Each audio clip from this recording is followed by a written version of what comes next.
আজকে আমি বানাতে চলেছি mix fried rice. Mix fried rice বানাতে আমি প্রথমে ভাতটাকে বানিয়ে নেব। তার জন্য আমি জলের মধ্যে প্রথমে কয়েকটা লবঙ্গ,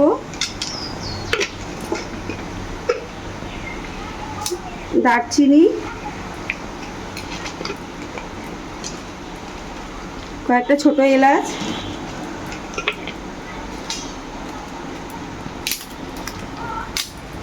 আর তেজপাতা দিয়ে দিলাম।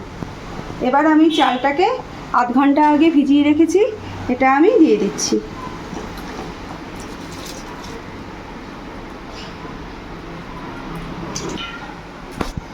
এবার আমি জলের মধ্যে 1 চামচ লবণ দিয়ে দিলাম। আমি একটা মশলা বানিয়ে নিচ্ছি, তার জন্য গোটা গরম মশলা, সাজিরে আর শামরিচ,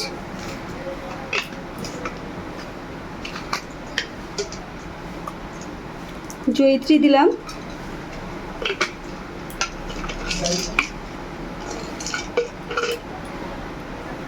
আর স্টার আনিসের 2টো টুকরো দিলাম,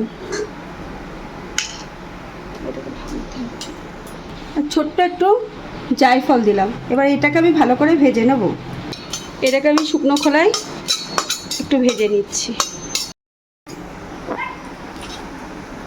আমি ফ্রাইড রাইসের জন্য 2 পিস চিকেন সেদ্ধ করে নেব। তার জন্য অল্প একটু নুন দিলাম, একটু পেঁয়াজ, আদা, রসুন বাটা দিচ্ছি, আর একটু সয়া সস দিচ্ছি 1 চামচ মতন।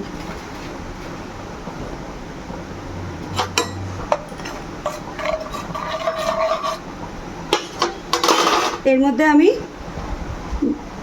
কিছুটা সলিড মাংস সেদ্ধ করে নেব।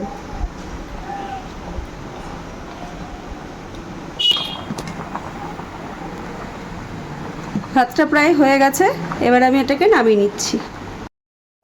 এবার আমি একটা ডিম ভুজি করে নেব।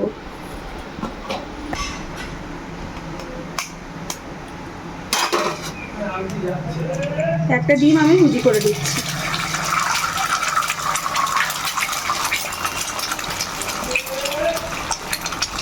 একটু লবণ দিলাম,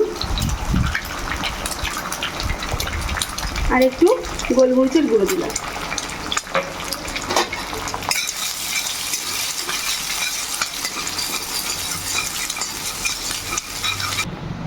চিকেনটা সেদ্ধ হয়ে গেছে, এবার আমি এটাকে ছাড়িয়ে নেব। এই গরম চিকেনটাকে আমি এইভাবে ছাড়িয়ে নিচ্ছি। আমি কড়াতে কিছুটা সাদা তেল আর ঘি গরম করে নিচ্ছি,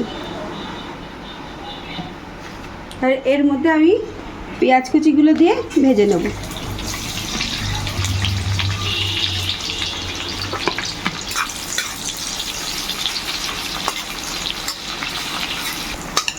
পেঁয়াজটা প্রায় হাফ ভাজা হয়ে গেছে। এবার আমি এর মধ্যে, যেহেতু ভাতের পরিমাণটা কম আছে, সেজন্য আমি অল্প একটু চিংড়ি মাছ দিচ্ছি। এই ক্যাপসিকামগুলো দিয়ে দিলাম, যে আবার একটু নেড়ে নেব।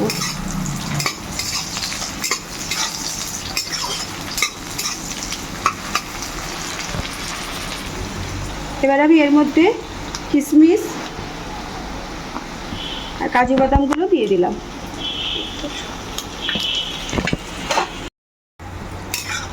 এটা প্রায় ভাজা ভাজা হয়ে গেছে। এবার আমি এর মধ্যে সেদ্ধ করা চিকেনটা দিয়ে দিলাম। এবার আমি ডিমটা ভেজে রেখেছিলাম ওটা দিয়ে দিলাম। আর এটা হচ্ছে, যেটা মশলাটা আমি ভেজে রেখেছিলাম সেটাকে আমি গুঁড়ো করে নিয়েছি, সেই মশলাটা আমি অর্ধেকটা দিয়ে দিচ্ছি, দিয়ে ভালো করে মিশিয়ে নেব।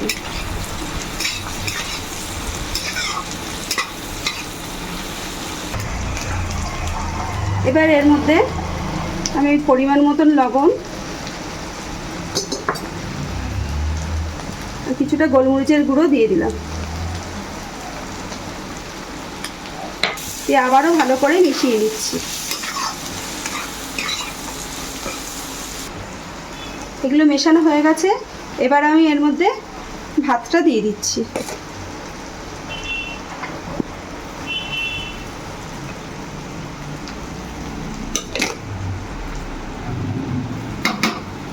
ভাতটা আমি অল্প অল্প করে দেবো আর মিশিয়ে নেব।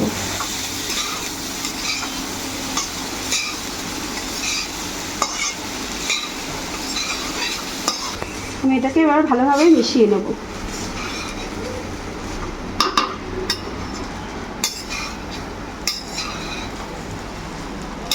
এবার আমি এর মধ্যে অল্প 2-3 চামচ চিনি দিয়ে দিলাম।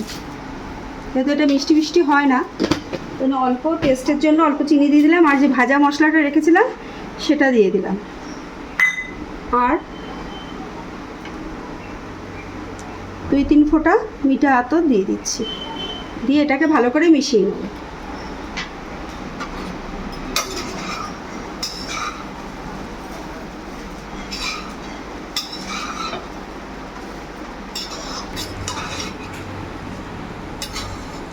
এটা মিক্স করা হয়ে গেছে। এইভাবে রেডি হয়ে গেল আমার মিক্সড ফ্রাইড রাইস।